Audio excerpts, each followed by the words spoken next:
এই সংগ্রাম আরো কঠিন, এই সংগ্রাম বাস্তবায়ন করতে হলে আরো বাধা আসবে, কিন্তু সেই বাধাকে তোমাদের ফেলে ফেলে সত্যিকার অর্থেই আমরা একটি স্বাধীন গণতন্ত্র এবং গণতন্ত্রের মূল্যবোধ প্রতিষ্ঠা করব, এই বলেই আমি তোমাদের সকলকে শুভেচ্ছা জানিয়ে আমার বক্তব্য শেষ করছি। বন্ধুরা আমার, এই ঢাকা বিশ্ববিদ্যালয়, এখানে তো শুধু মুক্তির মিনার, এইখানে তো গণতন্ত্রের মিনার, এখানে তো অধিকার প্রতিষ্ঠার মিনার। আমানুল্লাহ মান বলেছেন 52 থেকে 90, 90 থেকে 24, কিন্তু মাঝখানের 15 বছর আমার কাছে মনে হয়েছে আমরা যখন আগে নদী পথে নৌকায় করে অনেক দূর যেতাম, সন্ধ্যা হয়ে যেত, মাঝি বলতো ভাই এখানে একটু চুপচাপ থাকুন, সামনে যে গ্রামগুলো দেখছেন এই গ্রাম হচ্ছে ডাকাতদের গ্রাম। আমার বিগত 16 বছর হাসিনার আমল ঢাকা বিশ্ববিদ্যালয় মনে হয়েছিল ডাকাতদের গ্রাম। এখানে মেধাবী ছাত্রের হাতে মারা যায় নিরীহ ছাত্র, এইখানে গাড়ি নিয়ে ঢুকলে পরে কাঁধ তুলে রাখতে হয়, যদি ছাত্রলীগের কোনো সন্ত্রাসী দেখে তাহলে যদি গাড়ি থেকে নামিয়ে আমাকে অপমান অপদস্থ করে, এইরকম আতঙ্ক শঙ্কার মধ্যে দিয়ে ঢাকা বিশ্ববিদ্যালয় আমরা পার হতাম সেই দিন। আজকে স্বস্তির, আজকে শান্তির সুবাতাস বইছে এই বিশ্ববিদ্যালয়।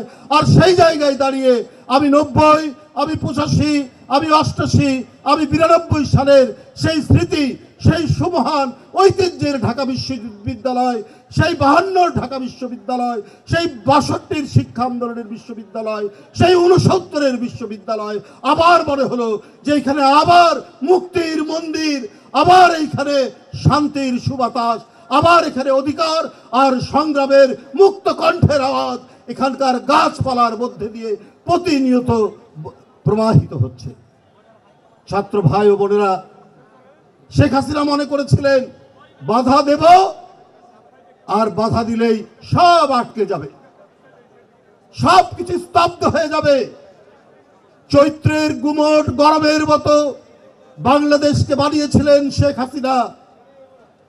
বন্ধুরা আমার, যে আমার পুলিশ, আমার র্যাব, আমার পানির গরম পানির ট্যাঙ্ক, আমার শটগান সব দিয়ে আমি মানুষের কণ্ঠকে স্তব্ধ করব, ছাত্রদেরকে আমি স্তব্ধ করে দেব।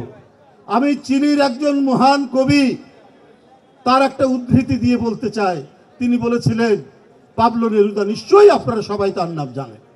তিনি বলেছিলেন, if you cut the flower you cannot stop the spring to come. তুমি ফুল কেটে ফেলতে পারো কিন্তু বসন্তের আশা তুমি ঠেকাতে পারো না। শেখ হাসিনা, তোমার এত কিছু ছিল, তোমার এত বাহিনী, তারপরে ছাত্রলীগ যুবলীগ, তারপরেও কিন্তু তুমি গণতন্ত্রের মুক্ত বাতাসে আনার যে সংগ্রাম, সেই সংগ্রামকে তুমি ঠেকাতে পারোনি। ছাত্র জনতার উত্তাল তরঙ্গ তুমি ঠেকাতে পারোনি। যে জুলাইয়ে কিছুক্ষণ আগে আমরা পদার্পণ করলাম, এই জুলাই একটি প্রবাহমান খরস্রোতা আন্দোলনের নদীকে সমুদ্রের মোহনায় উপনীত করেছিল। বন্ধুরা আমার, সেই উপনীত হওয়ার দিন আজকে।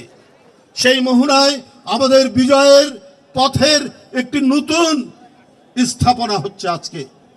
এই জুলাই বেই আগস্টের 5 তারিখে শেখ হাসিনার পতন হয়েছে।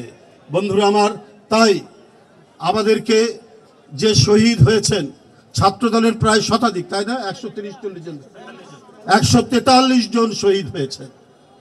এর উপরে আরো ছাত্র, আবু সাইদ থেকে মুগ্ধ, ওয়াসিম আকরাম চট্টগ্রাম, কার কথা বলবো, ফাইয়াজ, কার কথা বলবো বন্ধুরা আমার, এই সমস্ত আলোক পিয়াসী শিশুরা তাদের আত্মদান করে গেছেন।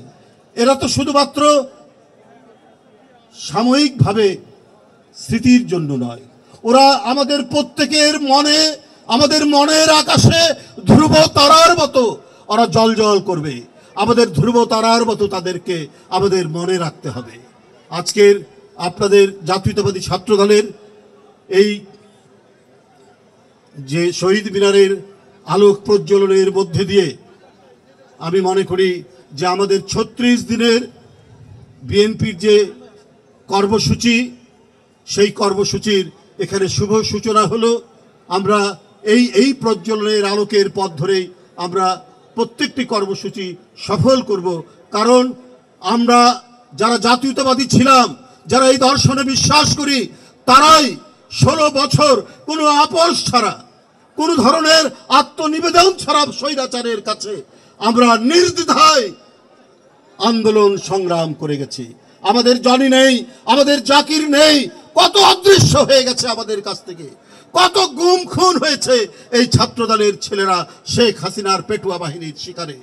তাই বন্ধুরা আমার, গণতন্ত্রকে আমরা বুকে লালন করি। একজন কবি বলেছেন যে জীবনের চেয়ে দামি হচ্ছে স্বাধীনতা। আমরা সেই স্বাধীনতাকে লালন করব, আমরা সেই মুক্তিকে লালন করব, আর সেই স্বাধীনতার পতাকা পথ করে উড্ডীন করে রাখবে জাতীয়তাবাদী ছাত্র দলের ছেলেরা। তারা 90-এ যে ভূমিকা পালন করেছে, তারা 80-র দশকে যে ভূমিকা পালন করেছে, সেই ভূমিকার পথ ধরেই তারা 24-এও ভূমিকা পালন করেছে। বন্ধুরা আমার, 23-এও পালন করেছে। আমি যখন ভোরবেলায় চেষ্টা করতাম একটা মিছিল করার জন্য, তখন একবার শুনছি একদিকে রাকিবের নেতৃত্বে, আরেকদিকে নাসিরের নেতৃত্বে মিছিল হয়ে গেল কিছুক্ষণ আগে। আমি চেষ্টা করছি একটা মিছিল নেওয়ার জন্য, লোক পাই না। তারপরে দেখি 2-1টা করে ছাত্র দলের ছেলেরা আমার কাছে আসে। হঠাৎ আমি দেখি যে ডাক্তার আউয়াল, তারপরে রাজু, এই ধরনের অনেকে আসছে। শুধু তাই নয়, ঢাকা বিশ্ববিদ্যালয়ের ছাত্রীরা, এই যে শিরিন, সুমাইয়া, এদের কথা আমি ভুলতে পারবো না। তারপর জান্নাত, এদের কথা ভুলতে পারবো না। আরো যাদের নাম বলতে পারলাম না তারা তোমরা ক্ষমা করে দিও।